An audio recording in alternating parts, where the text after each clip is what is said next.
حضرت یمان اپنے دوست کے ساتھ بیٹھے ہوتے ہیں تو آپس میں وہ ڈسکس کر رہے ہوتے ہیں کہ ہم نے تو ویسے ہی اس دنیا سے چلے جانا ہے، تو ہم شہید ہو کے کیوں نہ جائیں اس دنیا سے۔ There was this sister، وہ کہتی ہیں کہ جی میرے ہسبینڈ کے ایکسٹرا میریٹل افیئر ہیں اور انفیڈیلٹی بہت زیادہ بڑھ گئی ہے انفارچونیٹلی۔ ایک تو وہ مسئلہ چل رہا ہے اور اس کے ساتھ ساتھ میرے جو ان لاز ہیں وہ بہت ٹاکسک ہیں۔ آپ کا میں نے کلپ دیکھا ہے، تو آیا مجھے صبر ہی کرنا چاہیے اور اپنی قسمت پہ رونا چاہیے اور بس میں صبر کرتی رہوں اور بس جو ہے اپنی زندگی گزار دوں؟ حضرت یوسف نے بھی کہی تھی اپنے بھائیوں کے بارے میں، جب ان کے بھائی آئے تھے، جب ان کے بھائیوں کو پتہ چلا یہ تو یوسف ہیں، ہم نے ان کے ساتھ کتنا برا کیا ہے، تو یوسف علیہ السلام نے کیا کیا؟ آیا ان سے بدلہ لیا۔ دیکھیں اسی کو تو کہتے ہیں احسان کا درجہ۔ اور پھر اس کی کچھ کریکٹرسٹکس بھی بتائی، وَلَهُ أَشَدُّ بَيَاضًا مِنَ اللَّبَنِ، اور اس کا جو پانی ہے وہ دودھ سے بھی زیادہ سفید ہوگا، وَأَحْلَى مِنَ الْعَسَلِ، اور شہد سے بھی زیادہ میٹھا ہوگا، وَالَّذِي نَفْسِي بِيَدِهِ، اور پھر اللہ کی قسم اٹھائی، فرمایا کہ کچھ لوگ آئیں گے میرے حوض پر، میں ان کو ویسے ہی پیچھے کروں گا جیسے بندہ اجنبی اونٹوں کو پیچھے کرتا ہے، کہ میں ان کو حوض کے پاس آنے نہیں دوں گا۔ الحمدللہ والصلاة والسلام علی رسول اللہ، اما بعد، رب اشرح لی صدری ویسر لی امری واحلل عقدۃ من لسانی یفقہوا قولی، اللہم انفعنا بما علمتنا وعلمنا ما ينفعنا وزدنا علما، آمین یا رب العالمین۔ السلام علیکم ورحمۃ اللہ وبرکاتہ۔ الحمدللہ جی، ہم اپنی کلاس کا دوبارہ آغاز کرتے ہیں اور ہم حذیفہ بن یمان رضی اللہ عنہ کے بارے میں پڑھ رہے تھے، اور ہماری آج 4th کلاس ہوگی ان صحابی کے حوالے سے۔ حذیفہ بن یمان یہ واحد ایک صحابی ہیں، اکیلے ایک صحابی ہیں جن کو رسول صلی اللہ علیہ وسلم نے منافقین کے نام بتائے، اور یہ راز کی بات تھی۔ اگر آپ اپنے آپ کو 1400 سال پیچھے لے جاؤ، مدینہ میں وہاں پہ کیا سینیریو تھا؟ مسلمانوں کو خطرہ رہتا تھا یہودیوں سے، مشرکین مکہ سے اور منافقین سے۔ منافقین یہ پروپیگنڈا کرتے تھے یہودیوں کے ساتھ مل کے، مشرکین مکہ کے ساتھ، کہ کسی نہ کسی طریقے سے اسلام کو نقصان پہنچایا جائے۔ تو ایک دفعہ رسول اللہ نے صلی اللہ علیہ وسلم بلایا حذیفہ بن یمان کو اور کہا کہ اے حذیفہ، میں تمہیں منافقین کے نام بتانے جا رہا ہوں، یہ اپنے تک ہی رکھنا، دس از اے سیکرٹ۔ تو اسی لیے ان کا نام پڑ گیا صاحب السر، دا سیکرٹ کیپر۔ ان کے فادر کا نام یمان ہے، اور ان کے فادر کا جو اصل نام ہے وہ حسیل ہے، حسیل۔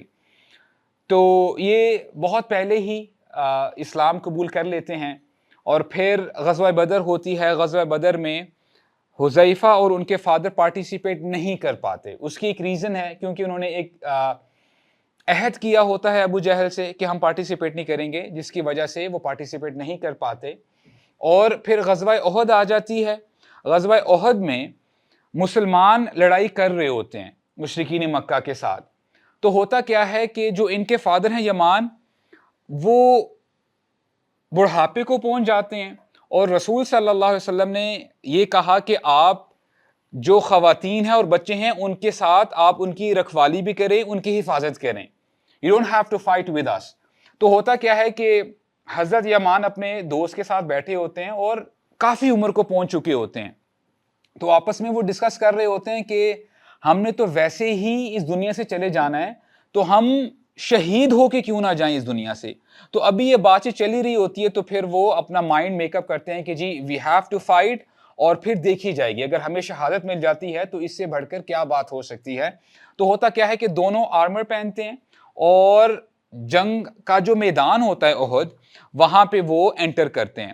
تو ہوتا کیا ہے کہ جو ان کے دوست ہیں، وہ اب جنگ جاری ہے، جنگ چل رہی ہے، تو ان کے دوست اس سائڈ سے انٹر کرتے ہیں جہاں پہ مشرکین مکہ ہوتے ہیں۔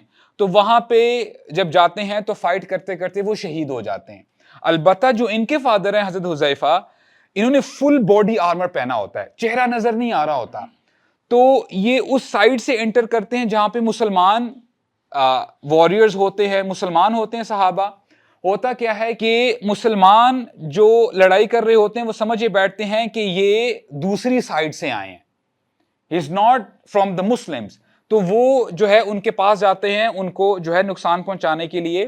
البتہ حضرت حذیفہ دور سے دیکھ لیتے ہیں, پہچان لیتے ہیں کہ یہ میرے فادر ہے, اور وہ اونچی اونچی کہتے ہیں کہ اے اللہ کے بندو یہ میرے فادر ہیں, یہ میرے ابا جی ہیں, ان کو نقصان مت پہنچاؤ. لیکن شور شرابہ اتنا ہوتا ہے, جنگ چل رہی ہوتی ہے, بات وہاں تک نہیں پہنچتی, اور فرینڈلی فائر میں وہ مسلمان ان کو شہید کر دیتے ہیں. اچھا, ہم جب یہ پچھلی کچھ ایپیسوڈز میں بات کر رہے تھے کہ جو مسلمان ہوتے ہیں وہ صبر کرتے ہیں, اور جب آپ اسلام میں داخل ہوتے ہو, جب آپ واقعی ایمان لے کے آتے ہو, تو آپ کے سامنے ڈیفیکلٹیز بھی آتی ہیں. اور یہ ٹاپک تو بہت جو ہے واسٹ ہے, لیکن کچھ آیات میں آپ کے سامنے رکھتا ہوں. پہلی بھی آیات ہم نے پڑھی ہے, سورہ بقرہ کی آیات ہیں. اس میں اللہ تعالیٰ فرماتے ہیں کہ تمہیں لازماً آزمایا جائے گا, تمہارا ٹیسٹ لیا جائے گا. اور سورہ العنکبوت میں بھی اللہ تعالیٰ شروع ہی میں فرماتے ہیں کہ کیا لوگوں نے یہ گمان کر کے رکھا ہوا ہے کہ صرف یوں کہنے سے لا الہ الا اللہ کہ ہم ایمان لے آئے تمہارا ٹیسٹ نہیں لیا جائے گا؟ ٹیسٹ لیا جائے گا. تو سوال یہ پیدا ہوتا ہے کہ کیا مسلمان صرف صبر ہی کرتا رہے؟ کرنا کیا چاہیے؟ دیکھیں, اٹ ڈیپینڈز. دو سینیریوز ہو سکتے ہیں. اگر کسی بندے کے سامنے مصیبت آتی ہے, پریشانی آتی ہے, وہ اینالائز کرے کہ آیا وہ اس سچویشن کو چینج کر سکتا ہے کہ نہیں. اگر چینج کر سکتا ہے, اٹ ڈز ناٹ نیسیسریلی مینز کہ آپ بس اس میں صبر کرتے رہو گے کہ بھئی میں تو مسلمان ہوں, میں بس ابھی اپنا سر جھکا کے مار کھاتا رہوں گا اور صبر کرتا رہوں گا. دو سینیریوز میں آپ کے سامنے رکھتا ہوں. ابھی ریسنٹلی مجھے کچھ کوسچنز ریسیو ہوئے. There was this sister and she is married. وہ کہتی ہیں کہ جی میرے ہسبینڈ کے ایکسٹرا میریٹل افیئر ہیں, اور انفیڈیلٹی بہت زیادہ بڑھ گئی ہے انفارچونیٹلی. تو ایک تو وہ مسئلہ چل رہا ہے, اور اس کے ساتھ ساتھ میرے جو ان لاز ہیں وہ بہت ٹاکسک ہیں. تو آپ کا میں نے کلپ دیکھا ہے, تو آیا مجھے صبر ہی کرنا چاہیے اور اپنی قسمت پہ رونا چاہیے اور بس میں صبر کرتی رہوں اور بس جو ہے اپنی زندگی گزار دوں؟ What should be the answer for this? جی آپ کیا کہتے ہیں؟ بالکل. دیکھیں, میں نے آپ کے سامنے یہ بات رکھی ہے کہ دیکھیں دو سینیریوز ہو سکتے ہیں. آپ نے اینالائز کرنا ہے کہ اس سچویشن میں آیا میں کچھ کام کر سکتا ہوں, اس کو چینج کر سکتا ہوں کہ نہیں. اب اس سچویشن میں ڈیفینیٹلی آپ کوشش کر سکتے ہیں. آپ اچھے طریقے سے, فار ایگزامپل اگر اس سسٹر کی بات کی جائے, وہ اچھے طریقے سے ان ڈیسنٹ فیشن وہ اپنے ہسبینڈ کے پاس جائیں اور اچھے طریقے سے ان کے سامنے اپنا کیس رکھیں کہ جی یہ مجھے ایشوز ہیں, تو پلیز آپ ان چیزوں کو ریکٹیفائی کریں. یہ فرسٹ سٹیپ لے لیا. لیٹس سے کہ کوئی بات نہیں بن پائی. اب نیکسٹ سٹیپ یہ کر سکتی ہیں کہ موقع کو دیکھتے ہوئے جو ہسبینڈ کے ریلیٹیوز ہیں ان کا کوئی ایسا شخص دیکھیں جو واقعی ریلائبل ہے اور واقعی ذہن رکھتا ہے, اس کے پاس جا کے اچھے طریقے سے بات کرے. جی ایکسکیوز می, یہ ایشوز ہمارے چل رہے ہیں, تو پلیز میرے ہسبینڈ میری بات تو نہیں سنتے, تو آپ پلیز ان سے بات کیجئے. تو یہ سیکنڈ سٹیپ ہے. اگر پھر بھی بات نہیں بنتی تو وہ اپنی فیملی کی طرف بھی جا سکتی ہیں کہ جی میرے گھر میں تو یہ ایشوز چل رہے ہیں, تو پلیز آپ انٹروین کریں اور اس معاملے کو ریزالو کریں. اب انہوں نے دو تین سٹیپس لے لیے, جو بھی پاسبلٹیز تھی آربیٹریٹر بھی بیچ میں لے کے آ گئے, کوشش کر لی اور بات نہیں بن پائی. What is the solution now? آیا پھر بھی برداشت کرتے رہیں؟ دی آنسر از نو. اسلام یہ نہیں کہتا کہ آپ جو ہے زبردستی اپنے اوپر اذیت کو جو ہے آپ اس کا جو وزن ہے وہ برداشت کریں. نو, آپ ان کو یہ کہہ سکتے ہیں کہ جی میرا اس سچویشن میں رہنا بڑا مشکل ہو گیا ہے, مجھے بہت زیادہ سٹریس ہوتی ہے, اور آگے جو ہماری آنے والی جنریشن ہے اس سے وہ بھی افیکٹ ہوگی. تو پلیز اگر آپ اپنی چیزوں کو ٹھیک کرتے ہیں تو ویل اینڈ گڈ, نہیں تو اب ہمیں جو ہے وی ہیو ٹو پارٹ, ہمیں جو ہے اب الگ ہونا چاہیے. تو یہ بھی طریقہ ہے. اور پھر جو ہے سیپریشن کے بعد, but this is the last resort by the way, ٹھیک ہے, پہلے کوشش کرنی چاہیے کہ صلح ہو جائے, کیونکہ اللہ تعالیٰ بھی فرماتے ہیں وَالصُّلْحُ خَيْرٌ, صلح میں خیر ہے, اللہ تعالیٰ کی طرف سے برکت پڑتی ہے. لیکن اگر نہیں بات بن پا رہی تو سیپریشن بھی ایک آپ کے پاس آپشن اویلیبل ہے. تو دس از دی آپشن نمبر 1. اچھا وہ ایک بھائی کا بھی ذکر ہے، بہرحال وہ بعد میں ہم کریں گے، بات لمبی ہو جائے گی. اچھا یہ تو سچویشن میں نے آپ کے سامنے رکھ لی کہ آپ سچویشن کو چینج کر سکتے ہو، اپنی طرف سے کوشش کر سکتے ہو. کئی چیزیں ایسی ہوتی ہیں کہ آپ اس مصیبت میں کچھ بھی نہیں کر سکتے سوائے صبر کے. Can you give me an example? Of course آپ کے چاہنے والے، آپ کا بچہ، آپ کا husband, your wife, your relative, your siblings, آپ کے بہت قریبی رشتے دار وہ فوت ہو جاتے ہیں. اب آپ کے پاس دو آپشن ہیں. یا تو آپ واویلا کرتے رہیں، ساری زندگی پیٹتے رہیں اپنے آپ کو کہ یہ میرے ساتھ کیا ہو گیا، ہائے یہ میرے ساتھ نہیں ہونا چاہیے تھا، یا آپ صبر کریں. رائٹ؟ اور جو سیکنڈ آپشن ہے صبر کرنے کی، وہ زیادہ ریلائبل آپشن ہے. اس سے آپ کو ثواب بھی ہوگا، کیونکہ ہمارے دین نے منع کیا ہے کہ آپ یہ جو نوحہ پیٹتے ہیں نا، اپنے آپ کو مارتے ہیں سینے پہ، اپنے آپ کو تھپڑ مارتے ہیں، this is not allowed. This is not allowed. وہ رسول اللہ صلی اللہ علیہ وسلم کے جب بیٹے فوت ہو رہے تھے تو ہوا کیا کہ وہ صاحبزادے آپ کے لاپس میں ہیں علیہ السلام. تو ہمارے نبی کو پتا تھا کہ بھی بس میرا بچہ جانے لگا ہے، تو ان کی آنکھوں سے آنسو جاری ہو گئے. تو پھر ہمارے نبی نے فرمایا کہ آنکھوں سے آنسو جاری ہیں اور دل حزین ہے، یعنی مجھے غم ہے تیرے جانے کا، لیکن میں اس سچویشن میں بھی کوئی ایسی بات نہیں کہوں گا جس سے میرا رب ناراض ہو. This is what the mu'min does. ایمان والے ایسے کرتے ہیں. رائٹ؟ تو سچویشن آپ نے اینالائز کرنی ہے. اور اسی لیے اب ہم اگر سٹوری کی طرف آتے ہیں حضرت حذیفہ رضی اللہ عنہ کی، تو انہوں نے بھی صبر کیا. جب ان کو پتا چلا کہ میرے فادر شہید ہو چکے ہیں، اور جب وہ صحابہ کرام آتے ہیں، انہوں نے کہا کہ وی اپولوجائز، ہمیں لٹرلی نہیں پتا تھا کہ یہ آپ کے فادر ہیں، یہ غلطی سے ہوا ہے. تو حضرت حذیفہ نے کیا کیا؟ انہوں نے کہا کہ میرے فادر شہادت چاہتے تھے جو ان کو مل چکی ہے. یغفر اللہ لکم، اللہ تعالیٰ تمہیں معاف کرے. اور یہی سٹیٹمنٹ حضرت یوسف نے بھی کہی تھی اپنے بھائیوں کے بارے میں. جب ان کے بھائی آئے تھے، جب ان کے بھائیوں کو پتا چلا یہ تو یوسف ہیں، ہم نے ان کے ساتھ کتنا برا کیا ہے، تو یوسف علیہ السلام نے کیا کیا؟ آیا ان سے بدلہ لیا. دیکھیں اسی کو تو کہتے ہیں احسان کا درجہ. یہ ہر بندے کی بس کی بات نہیں ہے. انہوں نے احسان کیا، کیونکہ ایمان والے جانتے ہیں واللہ یحب المحسنین، اللہ تعالیٰ محبت کرتے ہیں احسان والوں سے. اسی لیے حضرت حذیفہ نے کیا کیا کہ اللہ تعالیٰ تمہیں معاف کرے، you are good to go, میں آج تم سے بدلہ نہیں لیتا.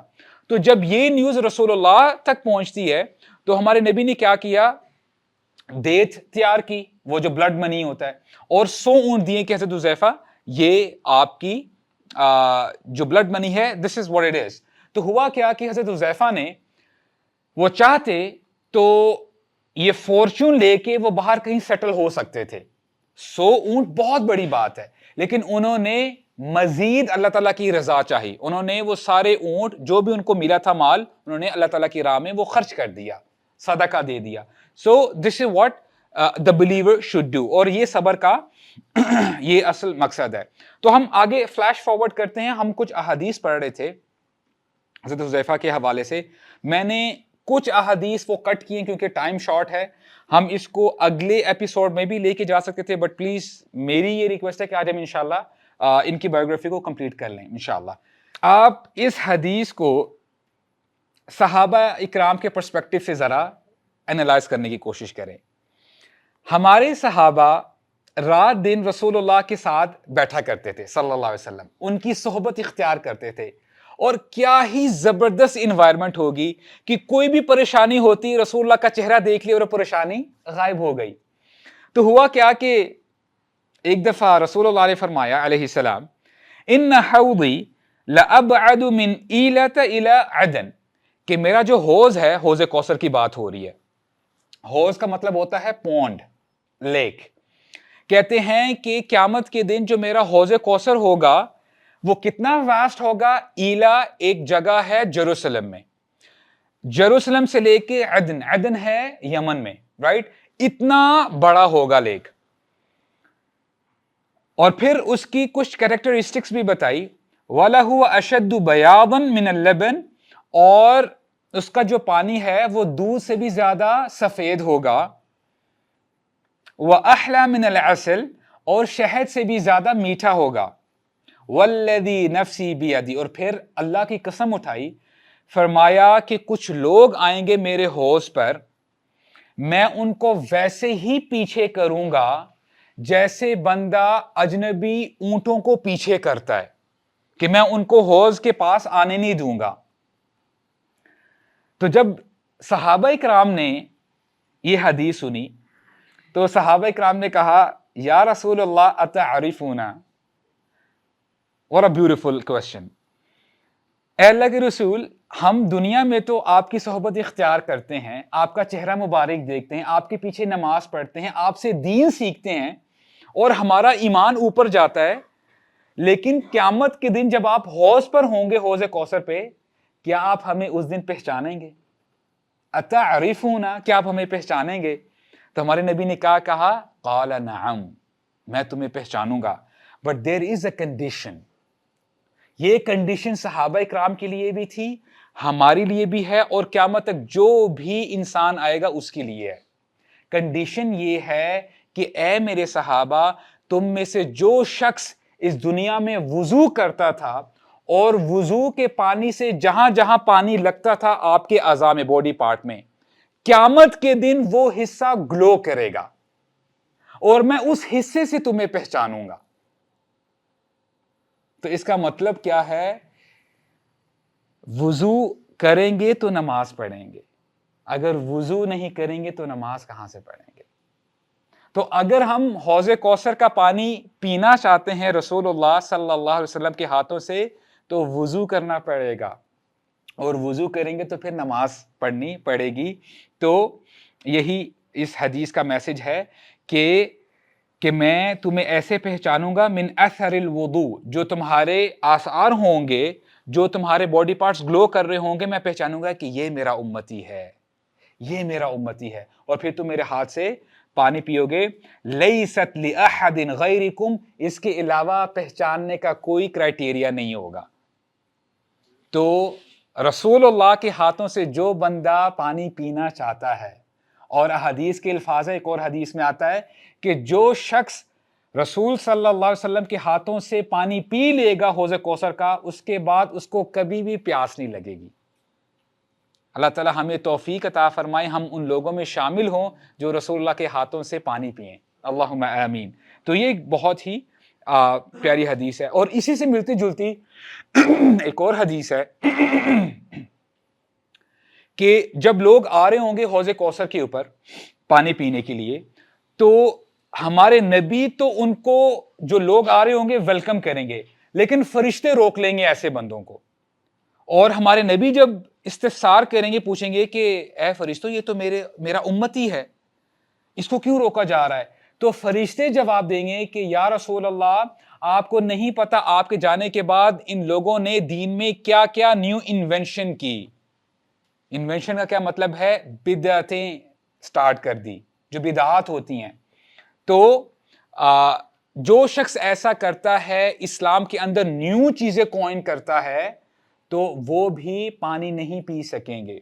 اور ہمارے ہاں نا انفارچونیٹلی کچھ لوگ جسٹیفائی کرتے ہیں بدعات کے حوالے سے کہ اچھا, پہلے بدعا کسے کہتے ہیں؟ بدعا اس چیز کو کہتے ہیں کہ ایسی کوئی چیز جس کا حکم ہمارے نبی نے نہیں دیا, قرآن و سنت میں آپ کو نہیں ملتا, اور ہم اس کو ثواب کی نیت سے سٹارٹ کر دیں.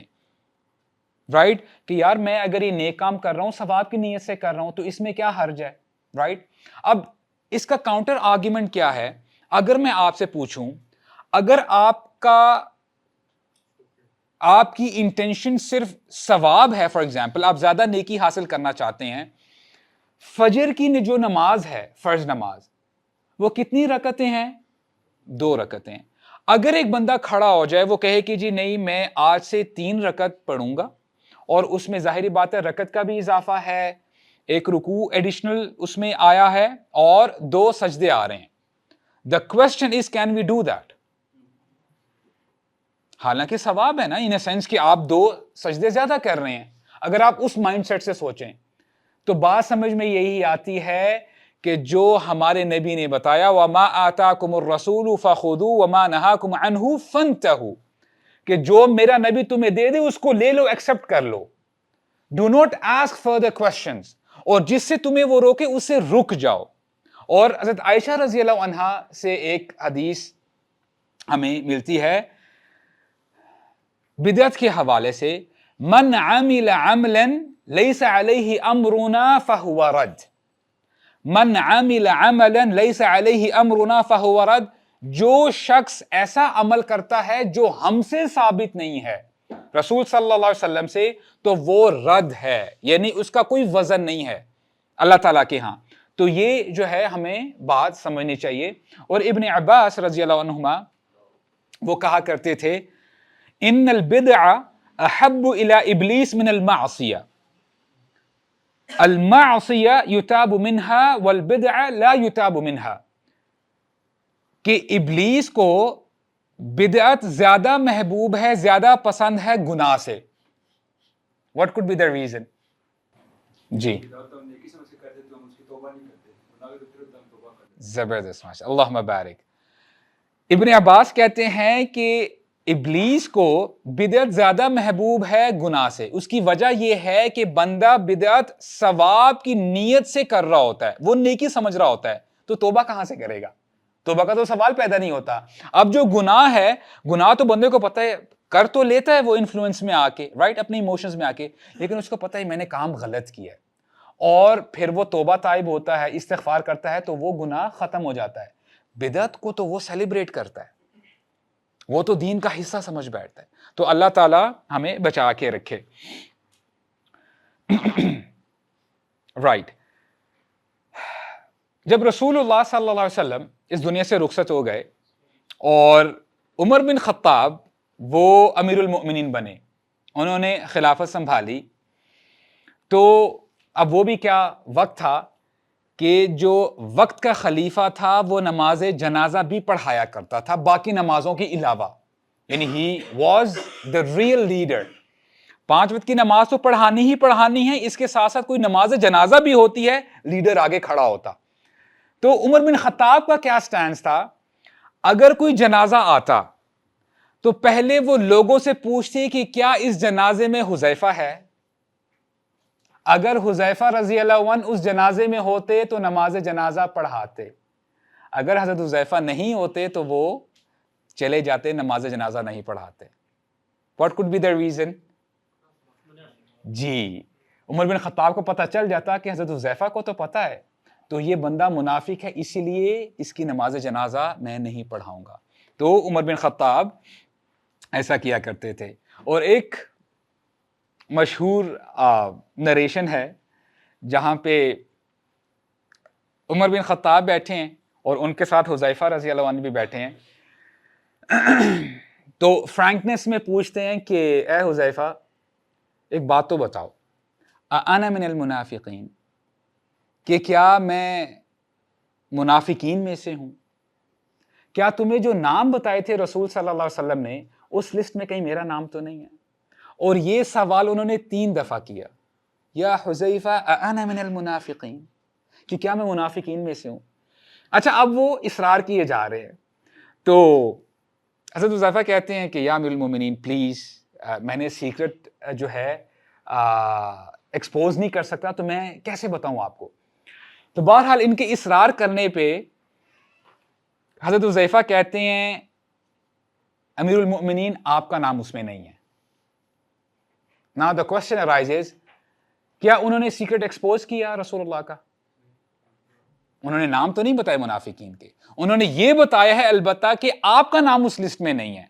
لیکن یہ کہنے کے ساتھ ساتھ انہوں نے یہ بھی کہا لا ازکی بعدک, کہ میں اس کے بعد کسی کو کلین سلیٹ نہیں دوں گا, میں کسی کے بارے میں نہیں بتاؤں گا کہ اس کا نام اس میں ہے کہ نہیں.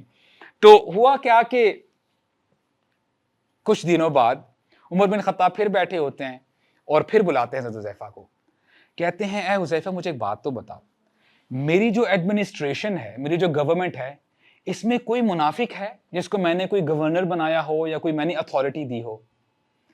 حضرت حذیفہ کہتے ہیں کہ یا امیر المؤمنین میں آپ کو کیسے بتاؤں, میں نے تو آپ کو پہلے ہی کہہ دیا تھا کہ میں آپ کے بعد اب کسی کے بارے میں ایسی بات نہیں کروں گا.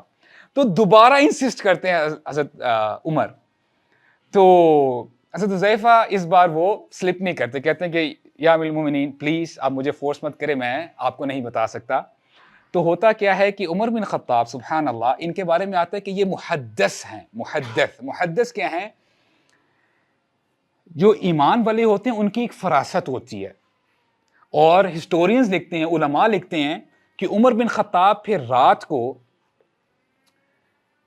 جب وہ نماز کے لیے کھڑے ہوئے تو انہوں نے نماز میں انہوں نے گڑ گڑایا اور اللہ تعالیٰ سے آپ یہ کہہ لیں کہ مشورہ کیا یا استخارہ کیا اور کہا کہ اے اللہ, اگر میری گورنمنٹ میں کوئی ایسا بندہ ہے جو منافق ہے تو میری آپ مدد کریں کہ وہ بندہ نکل جائے, کسی طریقے سے وہ منافق میری گورنمنٹ میں نہ رہے, میری ایڈمنسٹریشن سے باہر نکل جائے. تو ہوا کیا کہ the next day when he woke up اللہ تعالیٰ نے ان کے دل میں ایک بات ڈالی کہ فلاں شخص وہ منافق ہے, اور پھر عمر بن خطاب نے اس شخص کو نکال دیا. اور اس کو نکالنے کے بعد دوبارہ حذیفہ رضی اللہ عنہ کے بعد ان کے پاس آتے ہیں, کہتے ہیں حذیفہ اب مجھے بتاؤ کہ میری ایڈمنسٹریشن میں کوئی منافق ہے؟ تو انہوں نے کہا یا امیر المومنین اب آپ کی گورنمنٹ میں کوئی بھی منافق نہیں ہے. تو یہ ان کی ایک ویژن تھی عمر بن خطاب کی کہ وہ بھی جو منافق تھا وہ چلا جاتا ہے. ایک دفعہ اور ایک حدیث ہے, and it's a powerful حدیث. صحابہ اکرام بیٹھے ہوتے ہیں اور عمر بن خطاب بھی ہوتے ہیں رضی اللہ عنہ. عمر بن خطاب پوچھتے ہیں جتنے بھی لوگ بیٹھے ہوتے ہیں, کہتے ہیں ایکم سمع رسول اللہ صلی اللہ علیہ وسلم یذکر الفتن, تم میں سے کس شخص نے فتنے کے حوالے سے احادیث سنی ہے رسول صلی اللہ علیہ وسلم سے؟ تو لوگ کہتے ہیں نحن سمعنا, کچھ لوگ کہتے ہیں کہ جی ہم نے سنی ہے فتنوں کی احادیث. تو عمر بن خطاب کہتے ہیں کہ مجھے لگ رہا ہے تم ان فتنوں کی بات کر رہے ہو. فتنہ بیسیکلی ہوتا ہے آزمائش, اس فتنے کی بات کر رہے ہو جو بندے کو اپنے گھر والوں کے ساتھ ہوتی ہے. فار ایگزامپل قرآن کے الفاظ ہیں کہ المال والبنون فتنہ, کہ مال اور اولاد فتنہ ہے, آزمائش ہے, right. Everything can be a test. کئی لوگ اپنی اولاد کے لیے, ان کی پرورش کے لیے یہ نہیں دیکھتے کہ آیا میں حلال طریقے سے کما رہا ہوں کہ حرام طریقے سے, اچھا ایجوکیشن بس اچھی ملنی چاہیے میرے بچوں کو, تو یہ آزمائش بن گئی بچے. تو عمر بن خطاب کہتے ہیں کہ شاید تم لوگ اس فتنے کے بارے میں مجھے بتانا چاہتے ہو جو بندے کو اپنے مال اور اولاد کے حوالے سے سمجھ میں آتی ہے. میں اس فتنے کی بات نہیں کر رہا, کیونکہ جو اس قسم کا فتنہ ہے یہ اگر بندہ کچھ گناہ کر بھی لے تو اللہ سبحانہ وتعالی ایسے گناہوں کو وائپ آؤٹ کر دیتے ہیں نماز سے, روزے سے, صدقے سے. تو وہ تو بندہ جو ہے پھر اس کا جو اکاؤنٹ ہے وہ کلیئر ہو جاتا ہے. میں ان فتنوں کی بات کر رہا ہوں. وَلَكِنْ أَيُّكُمْ سَمِعَ النَّبِيَّ صلی اللہ علیہ وسلم يَذْكُرُ الَّتِي تَمُوجُ مَوْجَ الْبَحْرِ, ان فتنوں کی بات کر رہا ہوں کہ جو موج در موج, ویوز آفٹر ویوز, کہ ایک لہر کے بعد دوسری لہر آئے گی. جب آپ سی شور میں کھڑے ہوتے ہیں تو آپ دیکھتے ہیں کہ ویوز آفٹر ویوز آ رہی ہوتی ہیں, رائٹ. کہ فتنہ اتنا زیادہ ہو جائے گا, ابھی ایک فتنہ ختم نہیں ہوا تو دوسرا کھڑا ہو جائے گا. میں ان فتنوں کے بارے میں تم سے پوچھ رہا ہوں. حذیفہ رضی اللہ عنہ دراصل راوی ہیں اس حدیث کے. حذیفہ کہتے ہیں فَأَسْكَتَ الْقَوْمُ, لوگ خاموش ہو گئے. فَقُلْتُ أَنَا, پھر میں نے کہا کہ یا امیر المؤمنین میں جانتا ہوں ایسے فتنوں کے بارے میں. عمر بن خطاب نے کہا انت للہ ابوک, یہ ایک ایکسپریشن ہے جس کا مطلب ہے انگلش میں کہتے ہیں یو آر دا مین, کہ میں ایسے ہی جو ہے جواب چاہ رہا تھا. تو پھر حذیفہ رضی اللہ عنہ ان فتنوں کے بارے میں بتانا شروع کرتے ہیں. کہتے ہیں کہ میں نے سنا رسول صلی اللہ علیہ وسلم سے تعرض الفتن علی القلوب کالحصیر عودا عودا, کہ فتنے ایسے آئیں گے دلوں کے اوپر جیسے چٹائی میں جو سٹاکس ہوتے ہیں وہ ایک کے ساتھ جڑے ہوتے ہیں. جب آپ چٹائی دیکھتے ہو جس کے وہ ایک کے ساتھ جڑے ہوتے ہیں, رائٹ, ان کو جوڑ کے رکھا ہوتا ہے, کہ یعنی ایک کے بعد وہ ایک جڑے ہوں گے, وہ ایک کے بعد ایسے فتنے دلوں پر اتریں گے. کئی دل ایسے ہوں گے جو ان فتنوں کو اللہ کے ذکر سے دور کر دیں گے, اور کئی دل ایسے ہوں گے جو ان فتنوں میں ڈوب جائیں گے اور ان کے دل کالے ہو جائیں گے. حذیفہ کہتے ہیں اے امیر المؤمنین قلتو لیس علیک بہا، کہ آپ کو فکر کرنے کی ضرورت نہیں ہے ایسے فتنوں سے. لیس علیک بہا یا امیر المؤمنین بأس بینک و بینہا باب مغلق، آپ کو فکر کرنے کی ضرورت نہیں ہے کیونکہ آپ کے اور ان فتنوں کے درمیان ایک دروازہ ہے، وہ دروازہ باب مغلق، اور وہ دروازہ بند ہے. تو پھر عمر بن خطاب نے کہا فَيُكْسَرُ الْبَابُ أَوْ يُفْتَحُ، اے حذیفہ مجھے یہ بتاؤ کہ وہ دروازہ آیا کھولا جائے گا یا اس کو توڑا جائے گا؟ تو میں نے کہا لا بل یکسر، اے امیر المؤمنین اس دروازے کو توڑا جائے گا. تو عمر بن خطاب نے کیا کہا؟ کہتے ہیں فَإِنَّهُ إِذَا كُسِرْ لَمْ يُغْلَقْ أَبَدًا، اے حذیفہ اگر وہ دروازہ ٹوٹ گیا تو پھر دوبارہ جڑے گا نہیں، دوبارہ بند نہیں ہوگا. اور میں نے کہا آپ ٹھیک کہہ رہے ہیں. اور عمر بن خطاب یہ بات کر کے اٹھ کر چلے گئے. تو صحابہ کرام جو وہاں پہ بات سن رہے تھے کہتے ہیں what just happened، ابھی ہوا کیا بات ہو رہی ہے؟ تو حذیفہ نے بتایا لوگوں کو کہ وہ دروازہ کون ہے؟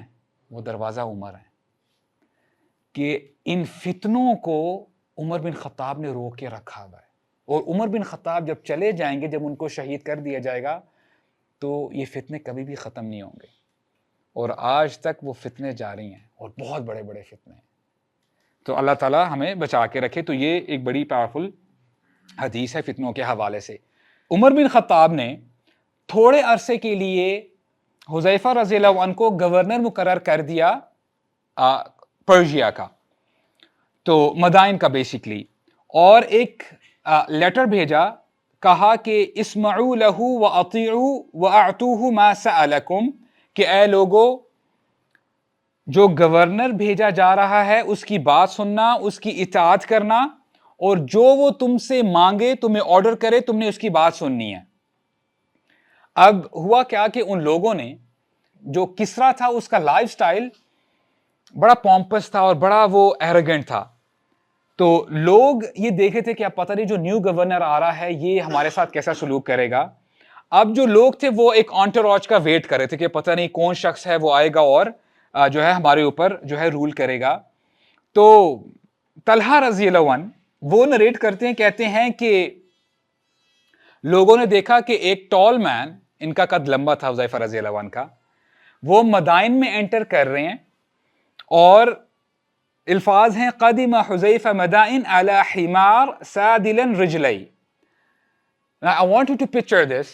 A tall man with Huzaifa, وہ ڈونکی کے اوپر، گدھے کے اوپر بیٹھے ہوئے ہیں، اور وہ اتنے لمبے ہیں کہ ان کے جو فٹ ہیں وہ زمین پر لگ رہے ہیں. Now he is entering مدائن، کوئی لاوشلی ڈریسڈ نہیں ہے، نارمل طریقے سے وہ آ رہے ہیں.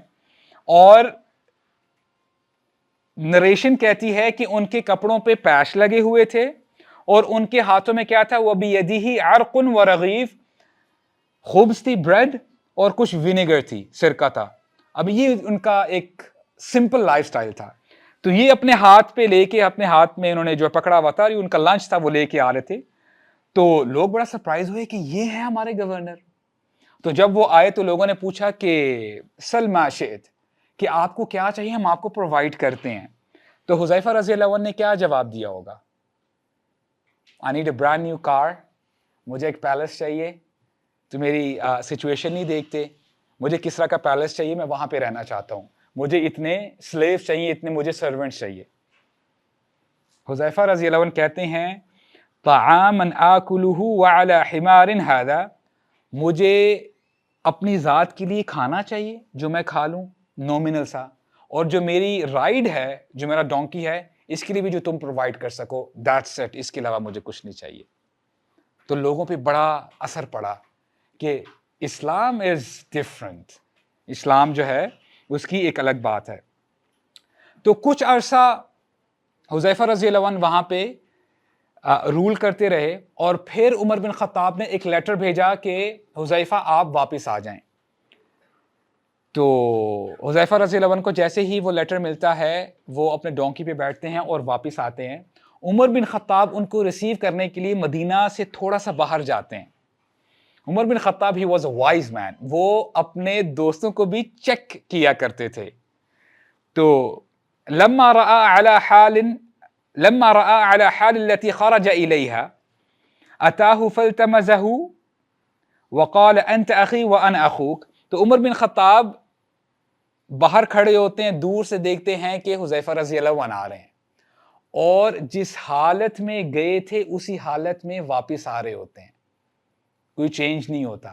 جن کپڑوں میں گئے تھے اور جو ان کی رائٹ تھی اسی کے ساتھ وہ واپس آ رہے ہوتے ہیں.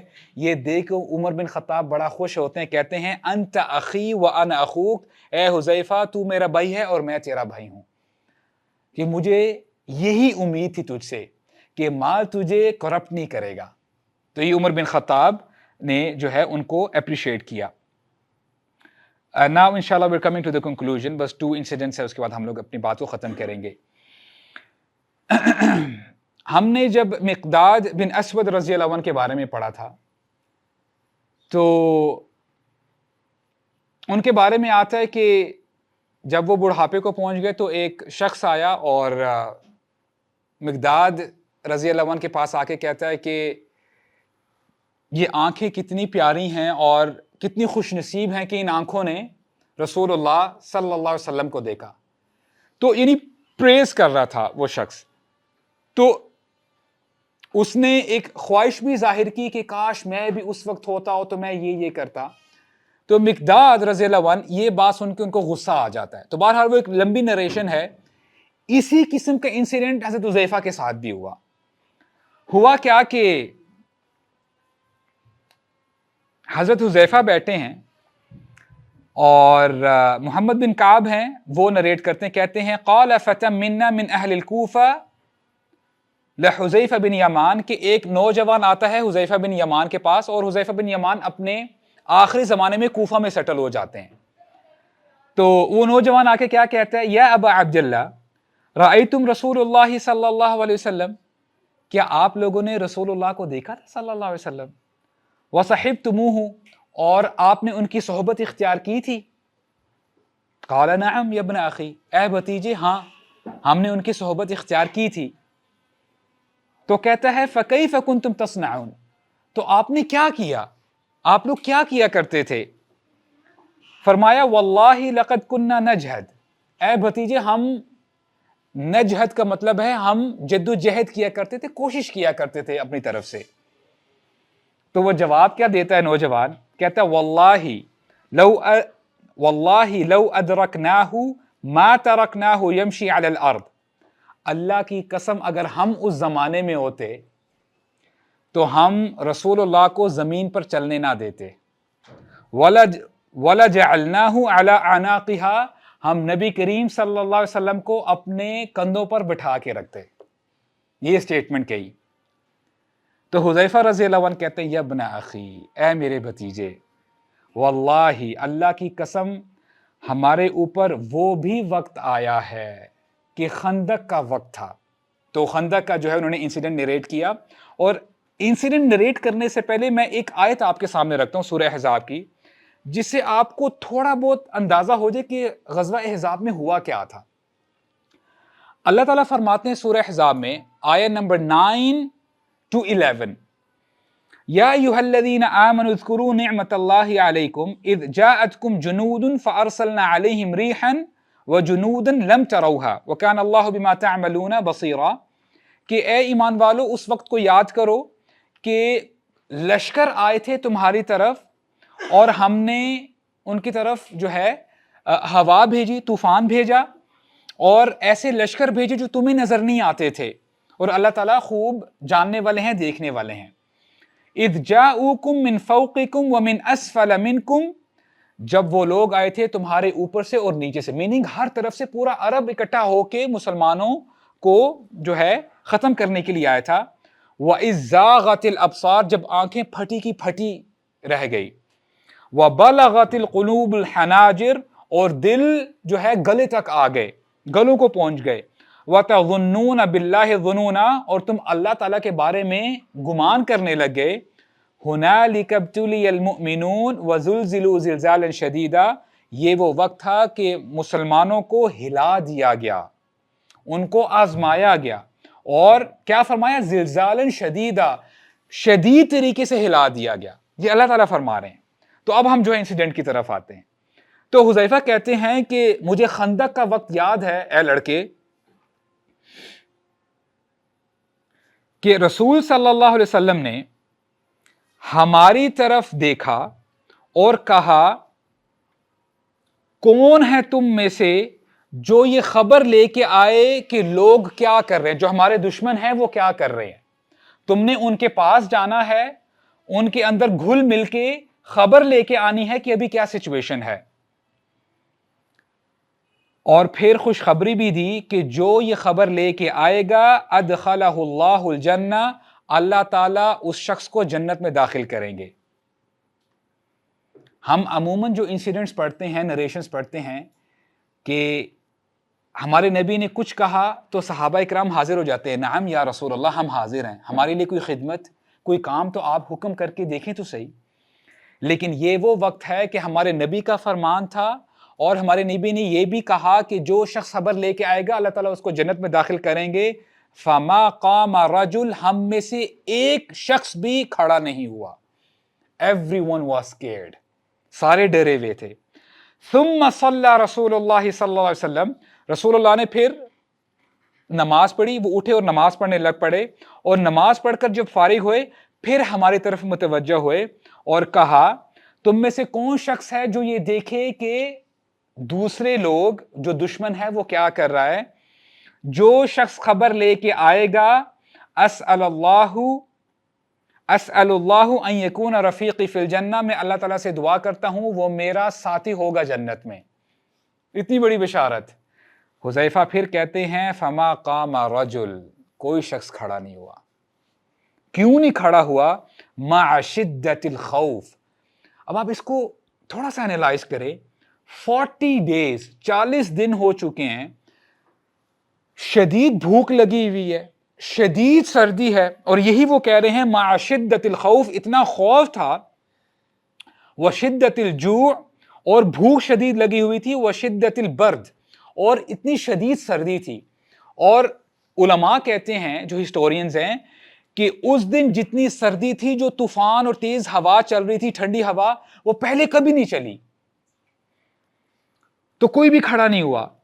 تو پھر رسول اللہ نے کیا کیا؟ جب کوئی بھی کھڑا نہیں ہوا تو رسول صلی اللہ علیہ وسلم نے حین دعانی، مجھے پکارا، مجھے بلایا کہ اے حذیفہ ادھر آؤ، اور پھر مجھے کہا کہ جاؤ جا کے دیکھ کے آؤ، فانظر ماذا یفعلون، کہ لوگ کیا کر رہے ہیں، ولا تحدثن شیئا حتى تأتینا، تم نے صرف خبر لے کے آنی، اس کے علاوہ تم نے کچھ بھی نہیں کرنا، نہ گو، خبر لے کے آؤ۔ رات کا وقت ہے، شدید سردی ہے، بھوک لگی ہوئی ہے، 40 دن گزر چکے ہیں، ہی از barely alive۔ اب جاتے ہیں، وہاں پہ منافقین بھی ہیں، یہودی قبیلہ بھی ہے، اور مشرکین بھی وہاں پہ اپنے لشکر کے ساتھ بیٹھے ہوئے ہیں۔ رات اتنی سیویئر ہے، اتنی ڈارک ہے کہ اگلا بندہ نظر نہیں آ رہا، تو کہتے ہیں میں چپکے سے ان کے لشکر میں داخل ہو گیا۔ اتنے میں ابو سفیان ابھی انہوں نے اسلام قبول نہیں کیا تھا، وہ البتہ لیڈر تھے ابھی دوسرے کیمپ کے۔ ابو سفیان انٹویٹیولی ان کو شک پڑ گیا کہ شاید کوئی یہاں پہ مخبر بیٹھا ہوا ہے، تو انہوں نے، ابو سفیان کھڑے ہوتے ہیں کچھ کہنے کے لیے، کہتے ہیں کہ میں تمہیں ایسی بات بتانے جا رہا ہوں، لیکن اس سے پہلے میں چاہتا ہوں کہ اپنے رائٹ لیفٹ بندے کو دیکھو اور اینالائز کرو کہ آیا وہ کوئی دشمن تو نہیں ہے، کیا وہ اپنا ہی بندہ ہے۔ Now here's the funny part۔ سفیان کہتے ہیں یا معاشر قریش، اے قریش والو، لینظر امرؤ من جلیسہ، کہ اپنے رائٹ لیفٹ دیکھو کہ کون بیٹھا ہوا ہے۔ فقال حذیفہ کہتے ہیں فاخذت بید الرجل الذی الی جنبی فقلت من انت، اس سے پہلے کہ میرے جو سائیڈ میں بندہ بیٹھا تھا وہ مجھے پوچھ لیتا، میں نے ایک دم اس کی طرف، اس کو میں نے پکڑا، بولا تم کون ہو، تم کون ہو، رائٹ، اور اس انداز سے پوچھا کہ وہ ڈر گیا، رائٹ۔ اس نے پھر اپنے بارے میں بتایا کہ میں فلاں فلاں ہوں اور میں تمہارا ہی ساتھی ہوں، کوئی گھبرانے کی بات نہیں ہے۔ تو بولتے ہیں، اس نے کہا انا فلان ابن فلان، کہ میں فلاں فلاں کا بیٹا ہوں اور میرا نام یہ ہے۔ تو پھر یہ میری تدبیر کامیاب ہو گئی، رائٹ۔ تو پھر وہ اندر ہی بیٹھے رہے۔ تو پھر یہ جو ابو سفیان کہتے ہیں کہ دیکھو اے لوگو، آج کی رات بہت ٹف نائٹ ہے، ہمارے کیمپ ختم ہو گئے ہیں، ہمارے جو جانور ہیں وہ مر گئے ہیں، تو ہم پیک اپ کر کے جانے لگے ہیں۔ اور اب یہ خفیہ خبر تھی.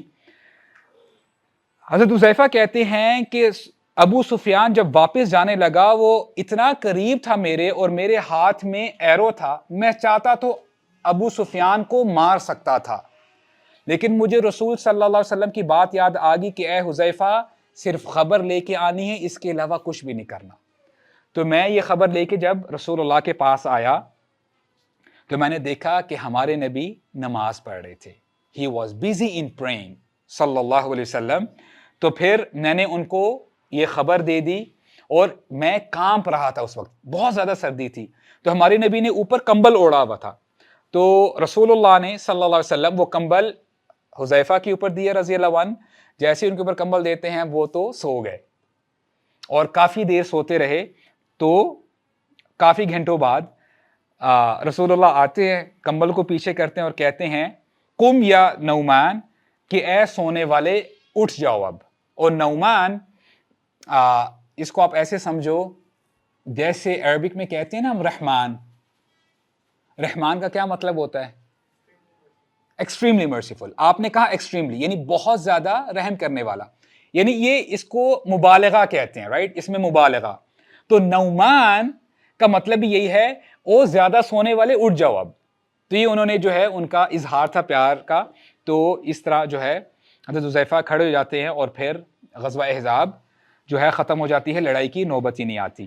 جیسے میں نے کہا کہ وہ اپنے آخری کچھ سالوں میں عراق میں رہے تھے, کوفہ میں. تو ہوا کیا کہ بس ان کے اب جانے کا وقت آ گیا. He was on his death bed. تو ابو مسعود انصاری رضی اللہ عنہ وہ نریٹ کرتے ہیں کہ حذیفہ رضی اللہ عنہ رات کو سو رہے تھے, جب صبح ہوئی تو وہ اٹھتے ہیں اور کہتے ہیں اعوذ باللہ من صباح الی النار, میں اللہ کی پناہ طلب کرتا ہوں ایسی صبح سے جو جہنم میں ہو.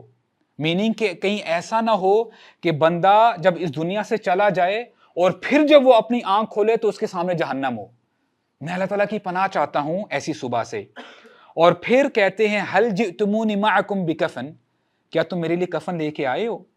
تو لوگوں نے کیا کیا, بہت مہنگا حلہ کہتے ہیں جو کپڑا, وہ کپڑا لے کے آئے جو تقریباً 300 درہم کا تھا. تو حضرت حذیفہ کہتے ہیں کہ تم نے کیا کیا ہے؟ اشتروا لی ثوبین ابیضین, میرے لیے نارمل 2 سفید کپڑے لے لو, کیونکہ وَإِنِّي لَا أُتْرَكْ إِلَّا قَلِيلًا حَتَّى أَنَالَ خَيْرًا مِّنْهُمَا أَوْ شَرًّا مِّنْهُمَا, کیونکہ جو تم کپڑے لے کے آؤ گے میرے لیے وہ میرے ساتھ تھوڑا ہی عرصہ رہیں گے, تو مجھے یا تو ان کپڑوں سے اچھے کپڑے پہنائے جائیں گے یا ان سے برے کپڑے پہنائے جائیں گے. تو میانہ روی سے کام لو اور میرے لیے نارمل کفن لے کے آؤ. Do not waste your money, because at the end of the day what matters is your عمل. جو آپ کے اعمال ہیں, جو آپ نیک اعمال کرتے ہو, یہ آپ کے کام آئیں گے قبر میں. تو ایسا ہی ہوا, کچھ عرصے بعد وہ فوت ہو جاتے ہیں and he died as a natural death, اور ان کی وفات ہوتی ہے 36 after ہجرہ. ان کو دفنایا گیا عراق میں, اور عثمان بن عفان رضی اللہ عنہ ان کی شہادت کے 40 دن بعد ان کی وفات ہوتی ہے. اور حذیفہ رضی اللہ عنہ یہ دعا کیا کرتے تھے کہ اے اللہ مجھے فتنوں سے بچا کے رکھنا, اور اللہ تعالیٰ نے ان کی دعا کو قبول کیا. اور ہم جانتے ہیں کہ عثمان بن عفان کی شہادت کے بعد بہت سارا فتنہ کھڑا ہوا جو کہ سیٹل نہیں ہو پایا امت میں. تو حذیفہ رضی اللہ عنہ اس فتنے سے پہلے اس دنیا کو چھوڑ کے چلے گئے. اللہ تعالیٰ ان پر اپنی رحمت کی بارش برسائے. سبحانک اللہم و بحمدک نشہد ان لا الہ الا انت نستغفرک و نتوب الیک. جزاکم اللہ خیرا و بارک اللہ فیکم. السلام علیکم و رحمۃ اللہ وبرکاتہ.